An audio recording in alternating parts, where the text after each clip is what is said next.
Hi there, this is Ranjit and I have the iPhone 6s with me, and in this video we'll be doing the camera review, and I've taken a lot of pictures and videos with this one, and I'll show you all of those later on. But before that, let me give you an overview. And regarding the hardware, now the hardware has an bump. The new iPhone 6s and the 6 Plus have a new 12 megapixel rear facing camera and a 5 megapixel front facing camera, and we also get 4K video recording with the rear facing camera. And the interface is actually very similar to what we have got with earlier iPhones.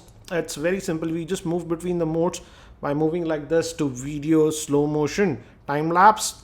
But one thing I have found very interesting is that if you go to the video mode, by default it will be set at 1080p, and if you want to actually move to 4K or other options, you have to actually go to the settings, and here under photos and cameras you got to scroll down, and from here you need to change the recording mode to other modes like 1080p 60 fps or 4K video recording. So it's a bit cumbersome, I would say. The same thing is even for slow motion, and as you can see, it has two slow motion modes, one at 1080p and that is at 120 fps, and the other is at 240 fps at 720p. So it's a little bit cumbersome to change the modes regarding the video, but if you go to the photo mode, it's again very similar to what we have seen earlier. We have still have that tap to focus, and you can also adjust the exposure directly via this one like this, so you have control.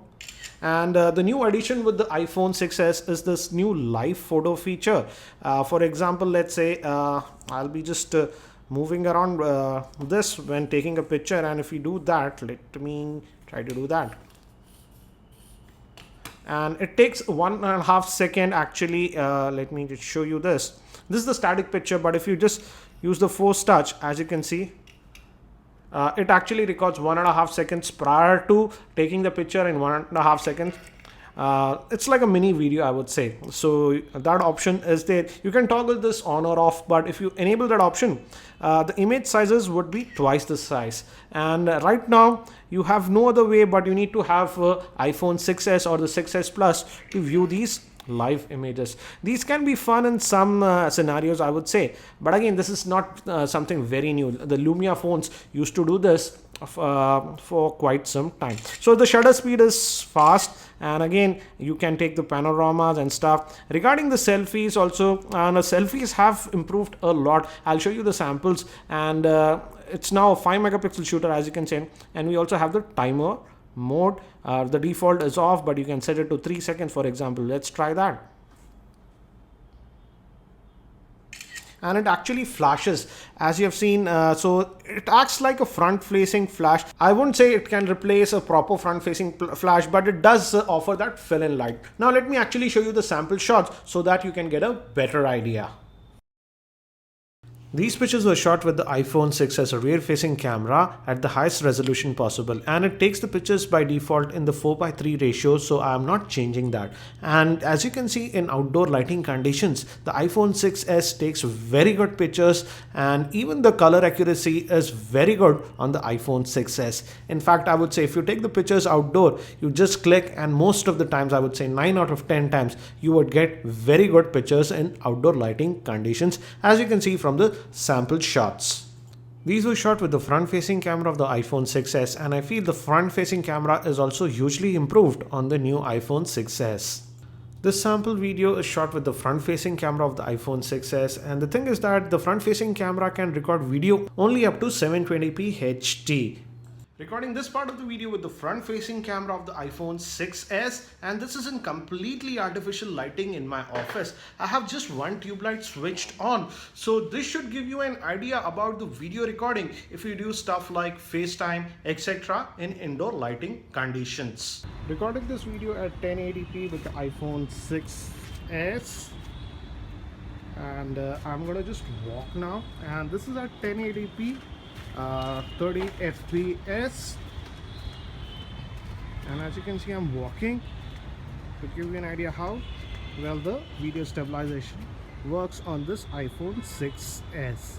Shooting this video with the iPhone 6s at the highest resolution, that is 4K video recording.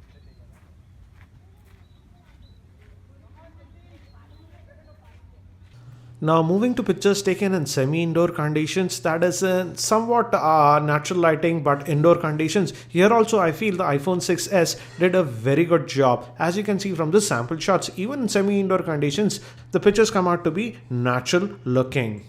These pictures were shot in completely artificial lighting in my office, and here also, as you can see, the pictures came out to be really good in completely artificial lighting conditions. So what do I feel about the camera performance on this iPhone 6s? As we have seen from the sample shots, still the camera on the iPhone 6s is really good, and even in the basic auto mode, whenever you take the pictures, 9 out of 10 times the pictures will come out to be good. Even in artificial lighting, still the iPhone 6s I feel does take very good pictures. But again, if you were expecting a huge improvement over the regular iPhone 6, I would say you won't notice that much. Yes, definitely there is a resolution improvement, so you can crop your pictures a little bit better with the iPhone 6s, and yes, the 4K video is actually very good. But again, the front facing camera is really improved if you take a lot of selfies, but it's still sad to see that the front facing video recording is still restricted to just 720p. So overall, I would say you will notice a good improvement in the front-facing camera if you take a lot of selfies, and overall still the iPhone 6s is a good camera. I'll also try to do a comparison with the Note 5. Some of you have asked me to do that, so just stay tuned to my channel for that. And if you're not subscribed to my YouTube channel, hit that subscribe button. Thanks for watching. This is Ranjit, and I hope to see you in my next video.